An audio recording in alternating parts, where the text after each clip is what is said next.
بسم اللہ الرحمن الرحیم۔ بعض احباب نے جناب جاوید احمد غامدی صاحب کی ایک ویڈیو کے حوالے سے، جس میں وہ قرآن پاک پڑھ کر جو ہے وہ فوت شدہ کو ایصال ثواب کرنے کے حوالے سے گفتگو کر رہے ہیں، اس کے بارے میں سوال کیا ہے کہ اس پر آپ اپنی رائے یا اپنا نقطہ نظر بتائیں کہ کیا یہ بات درست ہے۔ تو پہلے آپ غامدی صاحب کی یہ ویڈیو ملاحظہ کریں، اس کے بعد ہم اس پر بات کرتے ہیں۔ کچھ لوگ کہتے ہیں کہ جی ایصال ثواب میں قرآن پڑھیں، قرآن سے جتنے قرآن ختم کیے ہیں 40ویں میں پوچھا جاتا ہے تو اتنے قرآن کا ثواب ملے گا۔ تو ایسے کیا چیز ہم ایصال ثواب کے لیے کر سکتے ہیں اور ارواح کہاں جاتی ہیں؟ دیکھیے، پہلی بات تو یہ سمجھ لیجئے کہ اس دنیا میں جو کسی بھی انسان کو مہلت ملی ہے عمل کی، وہ موت کے ساتھ ختم ہو جاتی ہے۔ رسالت میں آپ صلی اللہ علیہ وسلم نے بہت وضاحت کے ساتھ یہ فرمایا کہ ینقطع عمل ابن آدم الا بثلاث، جو بھی آدم کا بیٹا دنیا سے رخصت ہوتا ہے اس کا عمل ختم ہو جاتا ہے، یعنی اجر کا معاملہ بھی ختم ہو جاتا ہے سوائے 3 چیزوں کے، وہ گن کے بتا دیے آپ نے۔ ان میں سے پہلی چیز یہ بتائی ہے کہ کسی نے کوئی علم کی میراث چھوڑی، علم ينتفع بہ، جس سے لوگوں کو فائدہ پہنچایا جا رہا ہے۔ کوئی کتاب لکھی ہے کسی نے، لوگوں کو پڑھایا لکھایا ہے، کوئی مدرسہ قائم کر دیا ہے، تو علم کی بھی ایک میراث ہوتی ہے۔ جب تک لوگ اس سے فائدہ اٹھاتے رہیں گے، اس کے لیے کسی ایصال کی ضرورت نہیں ہے، آپ سے اس کو اجر ملتا رہے گا۔ دوسری چیز کیا ہے؟ صدقۃ جاریہ، یعنی آپ نے کوئی ایسا کام کر دیا کہ جس سے آج بھی لوگوں کو فائدہ پہنچ رہا ہے، مثلا کوئی کنواں لگا دیا ہے، کوئی سڑک بنا دی ہے، کوئی پل بنا دیا ہے، ان میں سے کوئی چیز بھی ہو سکتی ہے۔ ٹھیک ہے، نام منظور ہے تو فیض کے اسباب بنا، پل بنا، اسپتال کوئی تو بنا دیا آپ نے، تو اس سے بھی ظاہر ہے کہ اجر ملتا رہتا ہے۔ تیسری چیز جو ہے وہ یہ ہے کہ ولد صالح یدعو لہ، آپ کی اولاد صالح ہے، نیک ہے، آپ نے اس کی تربیت کی ہے، وہ آپ کے لیے دعا کرتی ہے، تو اللہ تعالیٰ اس کی دعا کو اہمیت دیتے ہیں۔ دعا میں کرتا ہوں اپنے لیے، اس میں بھی بڑی اس کا امکان ہوتا ہے کہ اللہ میری دعا قبول کرے، میرے بچے میرے لیے دعا کرتے ہیں، یہ بھی میرے لیے نافع ہو سکتی ہے۔ تو یہ 3 چیزیں ہیں جن کے بارے میں بتا دیا کہ یہی باقی رہتی ہے۔ اس کے سوا کیا ہو سکتا ہے؟ اس کے سوا یہ ہو سکتا ہے کہ آپ کے والدین نے، آپ کے کسی بزرگ نے کوئی نیکی کا ارادہ کیا، یعنی اس نے پختہ ارادہ کیا، مثلا یہ ارادہ کیا کہ میں حج پہ جاؤں گا، یا آپ کی اماں جان کو بہت خواہش تھی کہ وہ حج پہ جائیں، رخصت ہو گئی دنیا سے، تو ان کی خواہش اور نیت چونکہ ہو چکی ہے، تو اگر اولاد اس کو پایہ تکمیل تک پہنچا دے تو امید ہے کہ نیت کا ثواب تو ان کو پہلے ہی مل چکا ہے، پایہ تکمیل تک پہنچانے کا اجر بھی ان کو مل جائے گا۔ یہ صورتیں ہیں جو جائز ہیں۔ اس کے سوا باقی جتنی چیزیں ہیں وہ لوگوں کی ایجاد ہے، ان سے اجتناب کرنا چاہیے، کیونکہ دین کے معاملے میں وہی کام کرنا چاہیے جو محمد الرسول اللہ صلی اللہ علیہ وسلم نے یا کیا یا کرنے کے لیے کہا۔ آپ کے زمانے میں کبھی کوئی سوچ بھی نہیں سکتا تھا کہ اس طریقے سے پارے پڑھ کر لوگوں کو ایصال ثواب کیا جائے۔ اس ویڈیو میں آپ نے دیکھا کہ غامدی صاحب یہ فرما رہے ہیں کہ جو ایصال ثواب ہے وہ ایک حدیث کا حوالہ دے کر وہ فرماتے ہیں کہ جب آدمی فوت ہو جاتا ہے تو 3 چیزیں اس کو فائدہ دے سکتی ہیں، اور وہ کہتے ہیں کہ یہ 3 چیزیں گن کر بتا دی ہیں۔ یعنی ایک یہ ہے کہ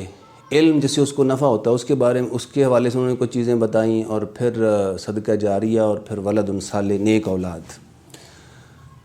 اب اس پر ہمارے نقطہ نظر سے اس حدیث سے جو وہ استدلال کر کے یہ کہنا چاہ رہے ہیں کہ قرآن پاک پڑھنے یا اس کا ثواب پہنچانے کا کوئی کانسیپٹ جو ہے وہ شریعت میں موجود نہیں ہے، یہ بات غلط ہے۔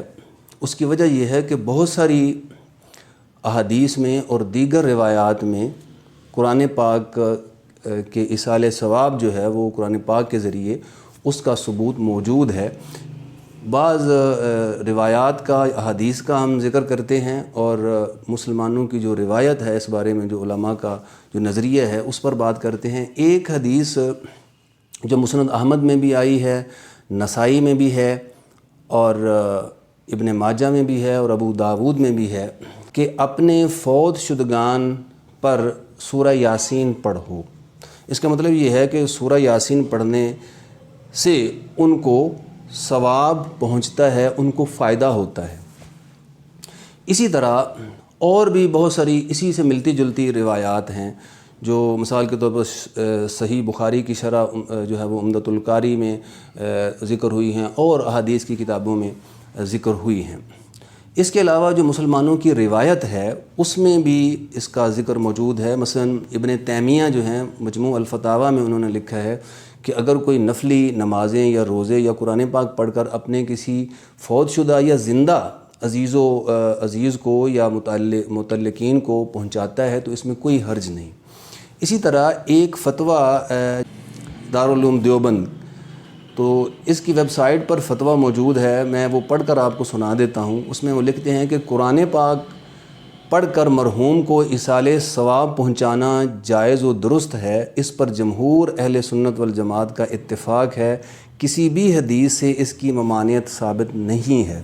جبکہ متعدد روایات سے مرحوم تک اچھے اعمال کا ثواب پہنچنا ثابت ہے، جس میں تلاوت قرآن کریم بھی داخل ہے۔ حضرت ماقل بن یسار رضی اللہ عنہ سے مروی ہے کہ حضور صلی اللہ علیہ وسلم نے فرمایا کہ تم اپنے مردوں پر سورہ یاسین پڑھا کرو۔ یہ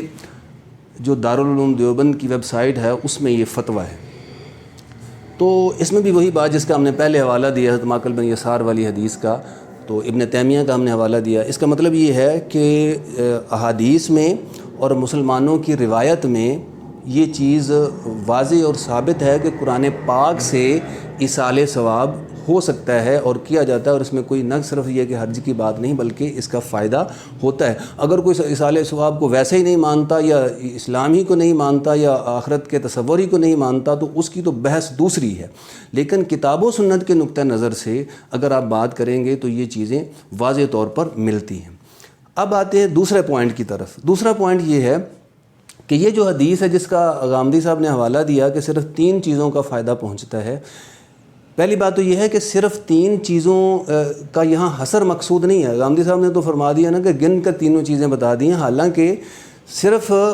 اس حدیث میں صرف تینوں چیزیں بیان کرنا مقصود نہیں ہے کہ اس کے علاوہ ثواب نہیں پہنچتا ہے، بلکہ وہاں ان 3 چیزوں کی اہمیت بتانا مقصود ہے کہ یہ چیزیں بڑی اہم ہیں۔ مثلا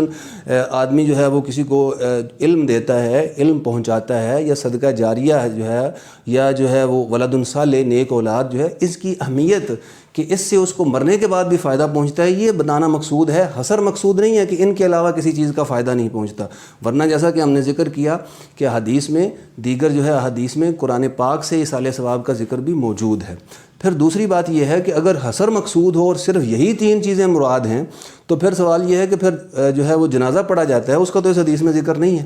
تو پھر ظاہر ہے کہ اس کے بارے میں یہی کہا جائے گا نا، غامدی صاحب یہی جواب دیں گے کہ اس کا اور جگہوں پر ذکر ہے۔ تو اس کا مطلب یہ ہوا کہ اب جنازے میں بھی مغفرت کی دعا کی جا رہی ہوتی ہے فوت شدہ کے لیے، اسی طرح اور جگہوں پر بھی۔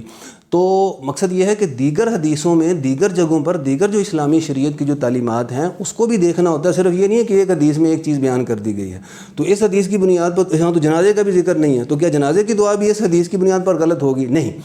مطلب اس میں حصر مقصود نہیں ہے، بلکہ اور چیزوں کو اور حدیث روایات اور شریعت کو دیکھ کر پھر بات جو ہے وہ واضح ہوتی ہے۔ اچھا، اور تیسرا پوائنٹ جو اس کے حوالے سے ہے وہ یہ ہے کہ خود غامدی صاحب جس حدیث کا ذکر کر رہے ہیں اس کی تشریح جو ہے وہ کئی باتوں سے وہ کر رہے ہیں۔ مثلا علم ينتفع به، علم جس سے فائدہ پہنچا، جو اس کی تشریح میں وہ فرما رہے ہیں کہ کسی نے کوئی کتاب لکھ دی، کسی نے مدرسہ قائم کر دیا، کسی نے کسی کو پڑھا دیا۔ اب یہ باتیں جو ہیں وہ نافع علم کی تشریح میں کر رہے ہیں، حالانکہ حدیث و سنت میں یا قرآن میں یا کہیں چیزیں یہ نہیں لکھی کہ ان چیزوں کا فائدہ پہنچے گا، لیکن اس حدیث کی تشریح میں اسی طرح مثلا دوسری صدقۃ جاریہ میں اس نے کہا پل بنا دیا، سڑک بنا دیا، وہ کہہ رہے ہیں حالانکہ پل اور سڑک بنانے کا فائدہ پہنچتا ہے، اس کا ذکر براہ راست لفظاً لٹرلی تو یہ بھی مذکور نہیں ہے، تو مطلب یہ ہے کہ اس کی تشریح ہے۔ اسی طرح ولد صالح جو نیک عمل کرتا ہے اس کے لیے دعا کرتا ہے تو اس کا فائدہ اس کو پہنچتا ہے۔ تو سوال یہ اس میں جو ہے 8-10 چیزیں انہوں نے گنوا دی ہیں، اور آخر میں ایک اور چیز، پہلے کہا کہ یہ تینوں چیزیں ہیں اور آخر میں ایک اور چیز گنوا کر کہتے ہیں کہ جو ہے وہ اگر اس نے حج کی نیت کی تھی فوت شدہ نے تو کوئی اس کا عزیز حج کر لیتا ہے تو اس کا ثواب پہنچتا ہے۔ ہم یہی کہتے کہ ان چیزوں کا ثواب نہیں پہنچتا، ان سب چیزوں کا ثواب بھی پہنچتا ہے۔ بتانا یہ مقصود ہے کہ وہ ان 3 چیزوں کی آگے تشریح میں کتنی چیزیں بتا کر کہتے ہیں کہ بس یہی چیزیں ہیں۔ اب سوال یہ ہے کہ جو 8-10 چیزیں انہوں نے گنوائی ہیں ان کے علاوہ جو ہے وہ اس کو وہ پابندی لگا رہے ہیں کہ باقی کسی چیز کا ثواب نہیں پہنچتا، ان 3 کے علاوہ ان 3 کے اندر جو انہوں نے 8 10 15 چیزیں گنوا دی ہیں ان کا پہنچتا ہے۔ تو بھائی سوال یہ ہے کہ انہی 3 چیزوں کے اندر قرآن پاک پڑھنا کیا شامل نہیں ہے؟ ولد صالح جو ہے وہ اگر قرآن پاک پڑھتا ہے یا پڑھواتا ہے تو اس میں کیا حرج کی بات ہے؟ یہ بھی نیکی کا کام ہے۔ تو یہ کام تو ان تینوں چیزوں کے اندر آ سکتا ہے، یعنی علم ینتفع،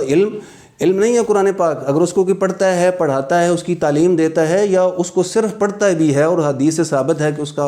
اس سے بھی صرف پڑھنے سے بھی فائدہ ہوتا ہے، تلاوت سے بھی فائدہ ہوتا ہے،